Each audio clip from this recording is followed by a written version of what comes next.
শুভ সকাল। আমন্ত্রণ জানাচ্ছি ডিপিআরসি এর সৌজন্যে স্বাস্থ্য বিষয়ক আয়োজন ফার্স্ট এইড অনুষ্ঠানে। সঞ্চালনায় আমি ডাক্তার ফাতিহা শাফি আছি আপনাদের সাথে, আর থাকছে অনুষ্ঠানের পুরোটা সময় জুড়ে।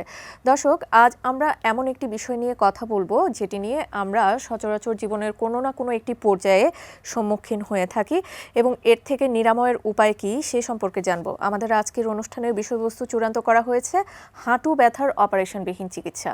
আর এই বিষয়ে কথা বলার জন্য আমাদের সাথে অতিথি হিসেবে আছেন ডাক্তার মোহাম্মদ শফিউল্লাহ প্রধান, বাত ব্যথা, প্যারালাইসিস ও রিহ্যাব ফিজিও বিশেষজ্ঞ, ডিপিআরসি। আমন্ত্রণ জানাচ্ছি আপনাকে আমাদের আজকের এই আয়োজনে। আপনাকে অনেক ধন্যবাদ।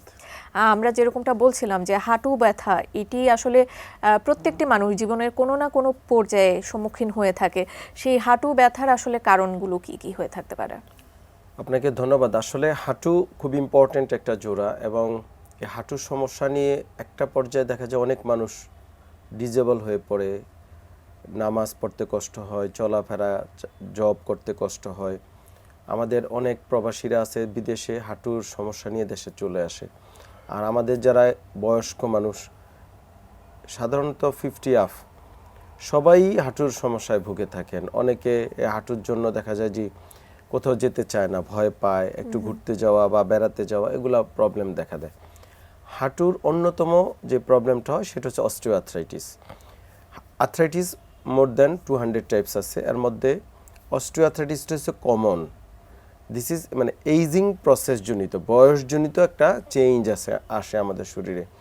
আমাদের এই বয়সজনিত চেঞ্জের কারণে হাঁটুর মাঝখানে, যেমন আমাদের ফিমার এবং টিবিয়ার দুইটা মাঝখানে যে কুশনের মতো থাকে কার্টিলেজ, এই কার্টিলেজগুলো বিভিন্ন কারণে আস্তে আস্তে আস্তে আস্তে এইজিং প্রসেস জনিত ক্ষয় হতে থাকে। প্রথমে প্রদাহ হয়, ইনফ্লামেশন হতে হতে কার্টিলেজ ইরোশন হয়। তারপরে হচ্ছে আবার হাড়, দুটো হাড় উপরে নিচে যে হাড় থাকে, হাড় থেকে অনেক সময় অস্টিওফাইট ডেভেলপ করতে পারে বা বোন বেড়ে যেতে পারে। This is osteoarthritis. একেবারে মুদ্রা কথা, এটা কমন। কিন্তু এনাদার আরও কিছু আর্থ্রাইটিস আছে, যেমন আপনার অটোইমিউন বিভিন্ন আর্থ্রাইটিস, রিউমাটয়েড আর্থ্রাইটিস, জেনেটিক্যাল বিভিন্ন ফ্যাক্টর দায়ী যে সকল আর্থ্রাইটিস, যেমন ankylosing spondylitis, psoriatic arthritis, skin ডিজিজের সাথে সম্পর্কযুক্ত, সেপটিক আর্থ্রাইটিস, বিভিন্ন আর্থ্রাইটিস কিন্তু এক পর্যায়ে দেখা যায় আবার অস্টিওআর্থ্রাইটিসে কনভার্ট হয়। তারপরে হচ্ছে আপনার বয়সজনিত চলাফেরা, উঠা বসা, আঘাত পেলে, ধরেন একটা মানুষ 5-6 বছর আগে কোনো কারণে ইনজুরি হলো, যেমন স্পোর্টস ইনজুরি, যে কোনো রোড অ্যাক্সিডেন্ট, ট্রমা, পড়ে যাওয়া, হাঁটুতে আঘাত পাওয়া, এই পোস্ট ট্রমাটিক কিন্তু হাঁটু কিন্তু আস্তে আস্তে আপনার আর্থ্রাইটিস ডেভেলপ করে সেকেন্ডারিলি। আর হাঁটু একটা কমপ্লেক্স ভ্যারাইটি সাইনোভিয়াল জয়েন্ট, এবং এখানে কিন্তু সামনে যেমন বাটি থাকে পেটেলা তো প্রবলেম দেখা দিতে পারে, বার্সা থাকে, বার্সাইটিস হতে পারে, পিছনে পপলিটিয়াল ফোসা থাকে, ফোসার মধ্যেও কিন্তু আপনার প্রদাহ হতে পারে। অনেক সময় দুপাশে বাইন্ডিং লিগামেন্টগুলা ওগুলো তো ব্যথা বেদনা বা প্রদাহ দেখা দিতে পারে, এবং অনেক আপনার প্রবলেম যেগুলা হাঁটুতে হতে পারে। আমরা প্রতিটা প্রবলেম কিন্তু আইডেন্টিফাই করতে পারি এবং বলতে পারি যে এই কারণে আপনার হাঁটুতে সমস্যা হয়। যেমন অনেক সময় আপনার টিউবারকুলার আর্থ্রাইটিস হতে পারে, যেমন যক্ষা যদি হাঁটুতে হয় তাহলে সেক্ষেত্রে হাঁটু ফুলে যাওয়া, ব্যথা, এটা হতে পারে।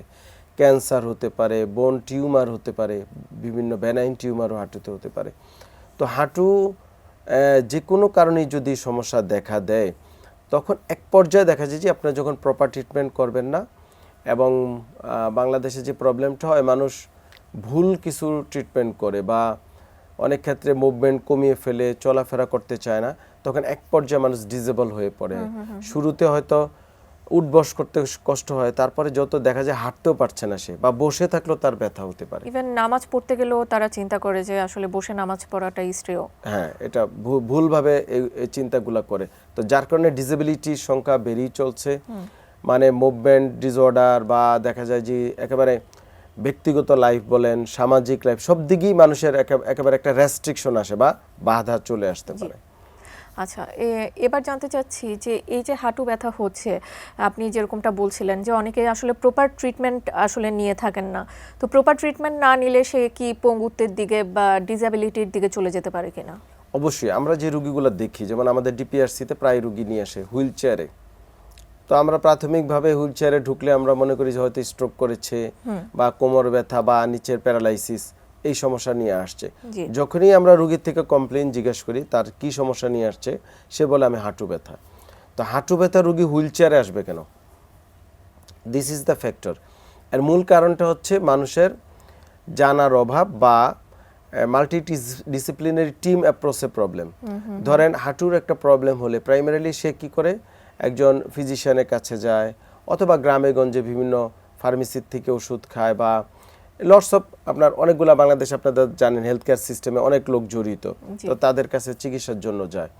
এক পর্যায়ে বিভিন্ন স্পেশালিস্টের কাছে যায়, যেমন অর্থোপেডিক্স সার্জারির কাছে যায়, মেডিসিন স্পেশালিস্টের কাছে যায়, রিউমাটোলজিস্টের কাছে যায়। এই যে মাল্টি ডিসিপ্লিনারি টিম অ্যাপ্রোচ, এই অ্যাপ্রোচের মধ্যে অনেক সময় কি হয় না, আপনার কম্বিনেশন হয় না, মানে দেন কি করে এটা জানে না। রুগী যখন যায় হয়তো ডাক্তার সাহেবরা ওষুধ দিয়ে দিল, ওষুধ খেলো, কিছুদিন ব্যথা চলে গেল, বা আমরা বলে দিলাম যে আপনি ওষুধের পাশাপাশি একটু রেস্টে থাকবেন বা চেয়ারে বসে নামাজ পড়বেন, মুভমেন্ট কম করবেন, সিঁড়ি কম বাওয়া করবেন। এই যে একটা রেস্ট্রিকশন দেওয়া হলো, এই রেস্ট্রিকশনটা যখন রুগী আর এটাকে মানে পার্মানেন্টলি নিবে এবং সে আর মুভমেন্ট করবে না, তখন কিন্তু আপনার আস্তে আস্তে দেখা যায় যে হাঁটু ডিসেবল হয়ে যেতে পারে, পঙ্গুত্ব বরণ করতে পারে। এক পর্যায়ে রুগী হাঁটতেও আর পারছে না, আগে বাসা হাঁটতে পারতো সেটাও সম্ভব হয় না। মানে আস্তে আস্তে এই সমস্যাগুলো ডিসইউজের কারণে দেখা দেয়। এর মূল কারণটা হচ্ছে আপনার যখন প্রদাহ হয়, প্রদাহটা আপনার ট্রিটমেন্টের পাশাপাশি আপনার হাঁটুর রেঞ্জ অফ মোশন এক্সারসাইজের মাধ্যমে বাড়াতে হবে, মাসেলের পাওয়ার বাড়াতে হবে, রুগীকে এডুকেশন দিতে হবে, আবার স্বাভাবিক জীবনযাপন করতে হবে। হাঁটু দেওয়ার উদ্দেশ্যই আমরা যেন নিচে বসতে পারি, আমরা যেন দৌড় দিতে পারি, হাঁটতে পারি। এখন আমি যদি আপনি যে কোনো কিছুকে যদি আপনি মানে রেস্ট্রিকশন দিয়ে দেন, যেমন আমরা ভেঙে গেলে প্লাস্টার করে দিই, তো প্লাস্টার করে দিলে দিস ইজ রেস্ট্রিকশন, ইমোবিলাইজেশন। তো ইমোবিলাইজ অবস্থা যখন থাকে 1-2 মাস গেলে আপনি যখন প্লাস্টার খুলে দেন, হাতটা কিন্তু আর সোজা করতে পারেন না। তো এর মূল কারণটা যে দীর্ঘদিন আপনি ইমোবিলাইজ রাখলেন। সেম হাঁটুর ক্ষেত্র, আপনি যখন এক্সারসাইজ করবে না, উঠবস করবে না, নিচে বসবে না বা সিঁড়ি বা মানে উঠানামা করবে না, তখন আস্তে আস্তে আপনার মানে তার ডেইলি অ্যাক্টিভিটিস গুলো না করলে সে আস্তে আস্তে ডিসেবিলিটির দিকে বা পঙ্গুত্বের দিকে চলে যাবে। আমরা কিছু প্রশ্ন রাখছি আপনার কাছে আমাদের সামাজিক যোগাযোগ মাধ্যম থেকে। আমাদের কাছে একজন জানতে চেয়েছেন, স্যার আমি দীর্ঘদিন ধরে সৌদি আরব প্রবাসী, বয়স 48, আমার হাঁটুতে অস্টিও আর্থ্রাইটিস আছে। এখানে ডাক্তার দেখিয়েছি, ওনারা বলেছেন বাম হাঁটুর বাটি পাল্টাতে হবে, কিন্তু অপারেশন করাতে চাই না, এক্ষেত্রে করণীয় কি? হ্যাঁ, এই যে দেখেন মানে একটা রুগী কোন পর্যায়ে অপারেশন পর্যায়ে যায়। আমরা যদি হাঁটুকে গ্রেডিং করি, মানে গ্রেড 1, 2, 3, 4 মানে হচ্ছে একটা লাস্ট স্টেজ। এই গ্রেডিং পর্যায়ে যাওয়ার আগ পর্যন্ত কিন্তু আপনার অনেকগুলা সময় রয়েছে। আপনি যদি দেখেন গড় আয়ু বাংলাদেশে 71-72। জি। এখন 71-72 যদি গড় আয়ুর মধ্যে আপনার এই জাতীয় রুগী আসে, তো বাংলাদেশে কিন্তু গড়ে অনেক লোক কিন্তু এখন সিনিয়র সিটিজেন, অনেক কোটি লোক আছে। তাহলে তাদের কিন্তু কারণ প্রত্যেকটা লোকেরই কিন্তু আপনার হাঁটুর এই প্রবলেমগুলো আছে। আপনি কত কোটি আপনার মানুষকে আপনি অপারেশন করাবেন, এটা কি আদৌ কতটুকু ফিজিবল? ইকোনমিক্যাল ফ্যাক্টর জড়িত, তারপরে হচ্ছে আপনার সেই সাপোর্ট লাগবে, সেই পরিমাণ হাসপাতাল প্রয়োজন। তো এই ক্ষেত্রে যে জিনিসটা হচ্ছে আপনাকে অপারেশন পর্যায়ে যাওয়ার কোনো প্রয়োজন হয় না যদি মানুষ এডুকেশন পায়, যে জানে যে আমার প্রাইমারিলি আর্থ্রাইটিস ডেভেলপ করলে আমাকে পুনর্বাসন করতে হবে, এক্সারসাইজ করতে হবে, বিভিন্ন সাপ্লিমেন্ট আছে, ওজন কমিয়ে ফেলতে হবে, তাহলে কিন্তু এতটুকু পর্যায়ে যায় না। তারপরে যেহেতু রুগী প্রশ্ন করেছে, এই ক্ষেত্রে আমি বলবো রুগী সরাসরি আমাদেরকে দেখতে হবে। দেখার পরে আমরা কিন্তু এখন অল্টারনেটিভলি বিভিন্ন কনজারভেটিভ ম্যানেজমেন্ট আছে, এই ক্ষেত্রে বিভিন্ন আমরা এক্সারসাইজ দিয়ে থাকি, আধুনিক বিভিন্ন ফিজিওথেরাপিউটিক ইলেকট্রোথেরাপি আছে, পিআরপি আছে, বিভিন্ন সাপ্লিমেন্ট আছে এবং লাইফস্টাইল এগুলার মাধ্যমে এবং মাসেলকে স্ট্রেনথেনিংয়ের মাধ্যমে কিন্তু অপারেশন ছাড়া সুস্থ করা সম্ভব। আচ্ছা, অপারেশন ছাড়া কিভাবে আসলে সুস্থ করা সম্ভব সেই প্রসঙ্গ নিয়ে আমরা আসছি। আমাদের একটি বিজ্ঞাপন বিরতির সময় হয়ে গেছে, বিরতির পর আবারও যুক্ত হচ্ছি। দর্শক, সময় হয়ে গেল ফার্স্ট এইড থেকে ছোট্ট একটি বিজ্ঞাপন বিরতির। কোথাও যাবেন না, আমাদের সাথেই থাকুন।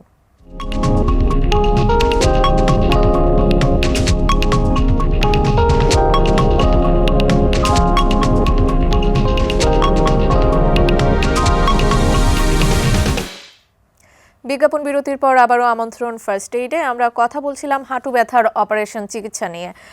বিজ্ঞাপন বিরতিতে যাবার আগে আমরা যেরকমটা বলছিলাম যে হাঁটু ব্যথার আসলে অপারেশন ছাড়াও চিকিৎসা করা যায় এবং এটি কিন্তু আমাদের আজকের অনুষ্ঠানের বিষয়বস্তুর সাথেও সংযুক্ত। জানতে চাইবো যে কিভাবে আসলে অপারেশন ছাড়া আসলে চিকিৎসা নেওয়া যায়। আসলে এখানে মোস্ট অফ দ্য কেসের মধ্যে যে কেসগুলো আসে, ধরেন severe osteoarthritis, sports injury, trauma, বিভিন্ন বার্সাইটিস, প্রদাহ, একটা ডায়াগনোসিসটা কনফার্ম করাটা হচ্ছে জরুরি। আর অপারেশনবিহীন যে চিকিৎসাটা আমরা এখানে বলে থাকি, এখানে হচ্ছে যখন একটা হাঁটু আপনার খুব ডিসেবল হয়ে পড়ে, সার্জনের কাছে গেলে সার্জন দেখে বলে হ্যাঁ আপনার এটা এমন অবস্থা আছে, এটা রিপ্লেস করা ছাড়া কোনো পসিবিলিটি নেই। কিন্তু এর আগে যেটা হচ্ছে, আপনি যদি আমি অপারেশনের পরের কথা বলি, ধরেন অপারেশন করা হলে কি সে আবার আগের অবস্থা চলে যাবে? না, এর মূল কারণটা হচ্ছে পুনর্বাসন ট্রিটমেন্ট। এই পুনর্বাসন ট্রিটমেন্টটা যদি আপনার অ্যাপ্রোপ্রিয়েটভাবে না হয় তাহলে কিন্তু সার্জারি কিন্তু আপনার সাকসেস হবে না। তো এই যে সার্জারি সাকসেস পরবর্তী যে পুনর্বাসন, এই পুনর্বাসন ট্রিটমেন্ট কিন্তু বাংলাদেশে বিফোর সার্জারিতে কিন্তু আসলে দেওয়া হয় না, বা ওইভাবে এখনও কিন্তু ওটার কিন্তু র্যান্ডমলি প্রয়োগ বাংলাদেশে এখনও হয়নি। তো আমরা যদি ওই পুনর্বাসন ট্রিটমেন্ট, ফিজিওথেরাপিটিক ম্যানুভার, এক্সারসাইজ এটা দেই তাহলে কিন্তু সার্জারি পর্যন্ত অন্তত যায় না।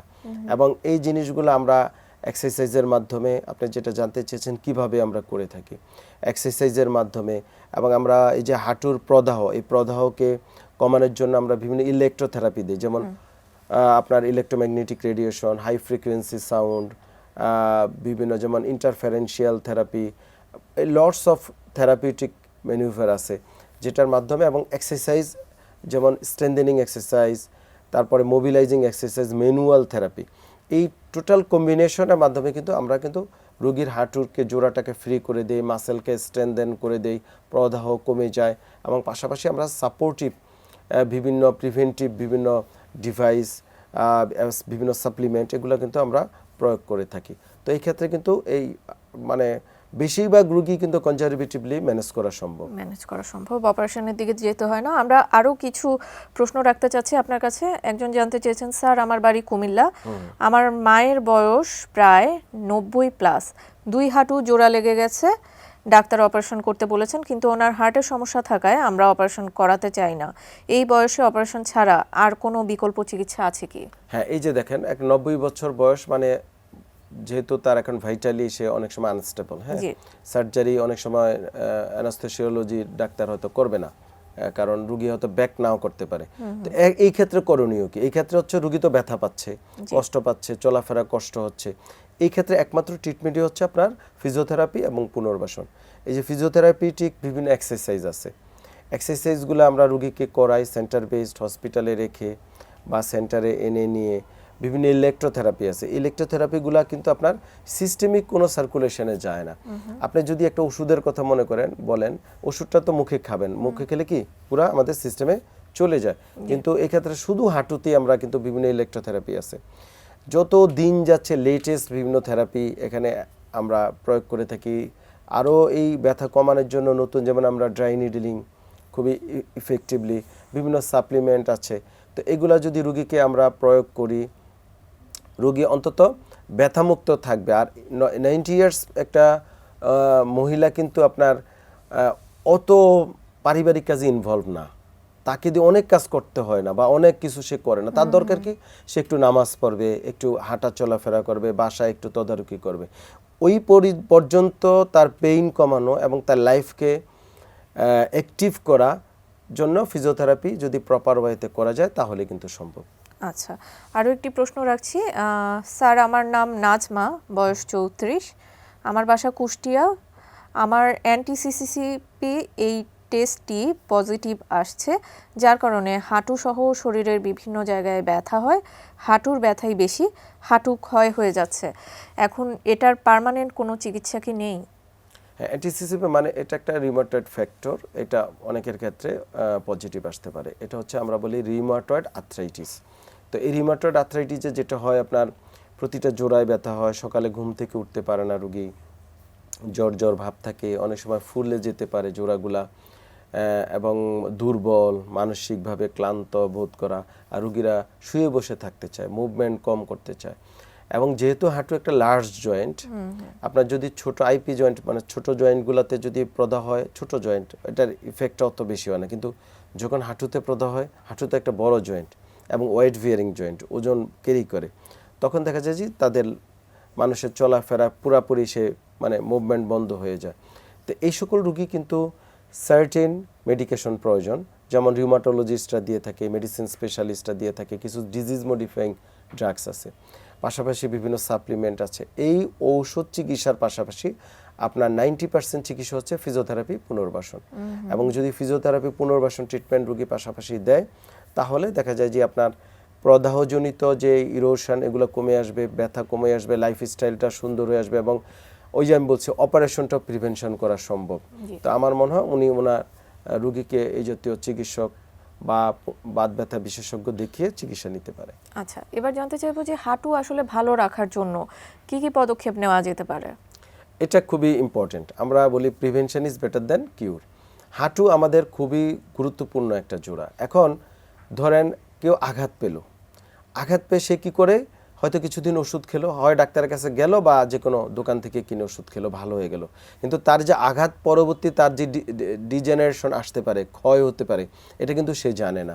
এই জন্য আমরা বলি আপনি যে কোনো আঘাত পান বা হাঁটুর যে কোনো প্রদাহ হোক, যে কোনো কারণে ব্যথা হোক, আপনাকে অবশ্যই একজন বিশেষজ্ঞ ডাক্তারকে প্রাইমারিলি দেখিয়ে ফেলা ভালো। তখন কিন্তু ডাক্তার সাহেব আপনাকে ট্রিটমেন্টের পাশাপাশি আপনাকে প্রিভেন্টিভ মেজারগুলো দিবে। এই ক্ষেত্রে আমরা কিন্তু এক্সারসাইজ দিই। হাঁটু যেহেতু একটা জোড়া, আঘাত পাওয়া মানে দুর্বল হয়ে যাওয়া, মাসেল উইক হয়ে যাওয়া, এবং কিছুদিন আঘাত পেলে কি হয়, মানুষ নিচে বসে না, উঠা বসা করে না, বা আস্তে আস্তে চলাফেরা করে, তখন ডিসইউজ অ্যাট্রফি হয়, জয়েন্টের শক্তি কমে আসে, মাসেল পাওয়ার কমে আসে, তখন আমরা বিভিন্ন এক্সারসাইজগুলো দিই। এই এক্সারসাইজ কিন্তু প্রিভেনশন করে। আরেকটা হচ্ছে মানুষ একটু ব্যথা বেদনা হলেই দেখবেন চেয়ারে বসে নামাজ পড়ে, হাঁটা চলাফেরা করতে চায় না। আবার অনেক সময় রুগী আমাকে এসে বলে, স্যার আমার হাঁটু ব্যথা, আমি কি 3 তালা উঠানামা করতে পারবো, বা নিষেধ করা হয় বা লিফটে যেতে বলা হয়। এই যে একটা ভুল অবৈজ্ঞানিক চিন্তা, এখান থেকে আমাদের বের হয়ে আসতে হবে। যদি আমরা এই জাতীয় প্রবলেম হয়, অবশ্যই আমাদের স্বাভাবিক জীবনযাপন করতে হবে। অবশ্যই সিঁড়ি, আমি সাধারণত রুগীদের বলি 5 তালা পর্যন্ত আপনি নিয়মিত 10-15 বার উঠানামা, আপনার কোনো প্রবলেম না, আপনি ভালো থাকবেন।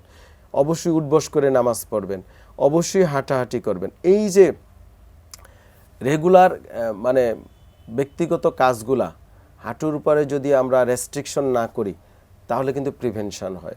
আরেকটা হচ্ছে আপনার ওয়েট। অনেকের আছে অতিরিক্ত ওজন, ওজন আপনাকে কমাতে হবে। এখন তো সিয়াম চলতেছে, আলহামদুলিল্লাহ, আমরা এই মাসটা কাজে লাগাতে পারতাম যে আমাদের ওজন কমানোর জন্য ইফতারিটা আমরা একটু মানে রিচ ফুড বাদ দিয়ে আমরা যদি একটু পানি জাতীয় খাবার বা একটু ফ্রুটস এই জাতীয় খাবার খেয়ে, কম খেয়ে, আমরা কিন্তু সিয়ামের মানে যে আধ্যাত্মিক আমাদের যে অ্যাচিভমেন্ট সেটাও আসবে, এবং শারীরিকভাবেও আমরা কিন্তু ওজন কমাতে পারি। তো আমরা এটা কিন্তু করা সম্ভব। ওজন কমিয়ে রাখলে কিন্তু আপনারা যে বলছেন প্রিভেনশনটা সম্ভব। আরেকটা হচ্ছে অ্যারোবিক্স এক্সারসাইজ করা। বাংলাদেশের মানুষ এটা করে না, বাচ্চারাও এখন ঘরে বসে বসে ডিভাইস ইউজ করে। এই যে বিকাল হলে খেলতে যাওয়া বা নিয়মিত শারীরিক কসরত, এটা কিন্তু আমাদের নাই। আমরা সবাই ব্যস্ত যে যার কাজে। এই যে যার কাজে ব্যস্ত, যার কারণে আপনার প্রিভেনশনটা আর হয় না। আমরা যদি কাজের ফাঁকে আমরা একটু সাইক্লিং করতে পারতাম বা লাইফস্টাইল মডিফিকেশন গুলো যদি আমাদের মধ্যে একটু মেনে চলতাম, তাহলে কিন্তু আমরা প্রিভেনশন করতে পারতাম। অসংখ্য ধন্যবাদ আপনাকে আপনার অত্যন্ত মূল্যবান আলোচনার জন্য। আপনাকে অনেক ধন্যবাদ। এটি নিউজের দর্শক ও কলাকুশলী সবাইকে অসংখ্য ধন্যবাদ। দর্শক, এই ছিল আমাদের আজকের আয়োজন। আমরা জানাতে চেষ্টা করেছি হাঁটু ব্যথার আসলে কি কি কারণ থাকতে পারে, এবং হাঁটু ব্যথা হলে আমরা কিভাবে তা প্রতিহত করতে পারি, এবং অপারেশনবিহীন চিকিৎসা আমরা কিভাবে নিতে পারি। আশা করি আপনাদের উপকারে এসেছে, আর আপনাদের উপকারে আসলে আমরা অনুষ্ঠানের সার্থকতা খুঁজে পাবো। পরবর্তী পর্ব দেখার আমন্ত্রণ জানিয়ে আজকের মতো এখানেই শেষ করছি। সে পর্যন্ত সবাই ভালো থাকবেন, সুস্থ থাকবেন, আর এটিএন নিউজের সাথেই থাকবেন।